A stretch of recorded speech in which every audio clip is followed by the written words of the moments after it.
Баршаңызға қайырлы кеш. Бүгін сіздерге дәмі өте керемет әрі жасалуы оп-оңай бір жасағаннан әдемі болып шығатын карамельдің рецебін ұсынғым келіп отыр. Видеоны бастамас бұрын маған тіркеліп лайк басуды ұмытпаңыздар. Ең алдымен 200 грамм шекерімізді өлшеп аламыз.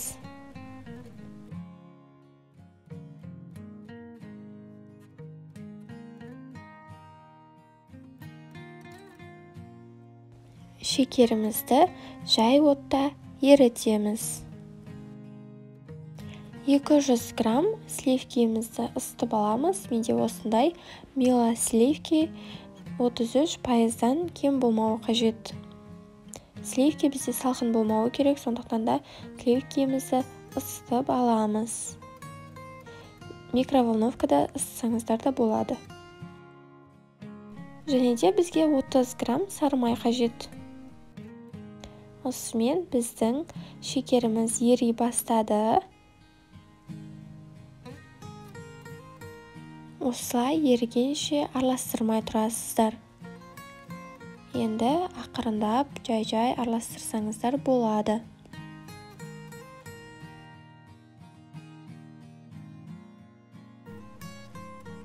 Біздің шекеріміз күйіп кетпеуі қажет.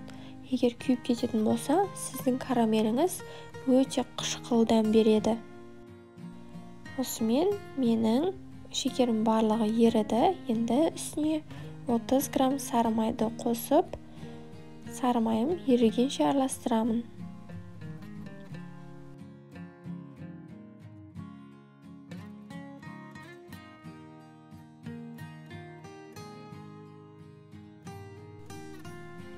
Жақсы екеуін бір келкі болғанша араластырып аламыз.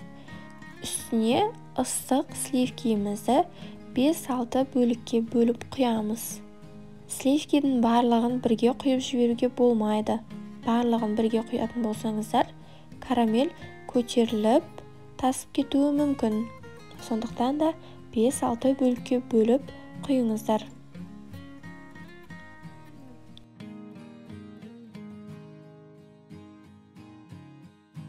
Сливкеміздің барлығын толықтай құйып болғаннан кейін карамелімізді 2-3 минут қайнатамыз. Осымен менің карамелім дайын. Өздеріңіз көріп тұрғандарыңыздай, өзінің цветі өте әдемі және де қоюлығы да өте керемет болып тұр. Сәл суығанша араластырып жібереміз. Және де карамелімізді ситадан өткіземіз, себебі ішінде ерімей қалған шекер болуы мүмкін.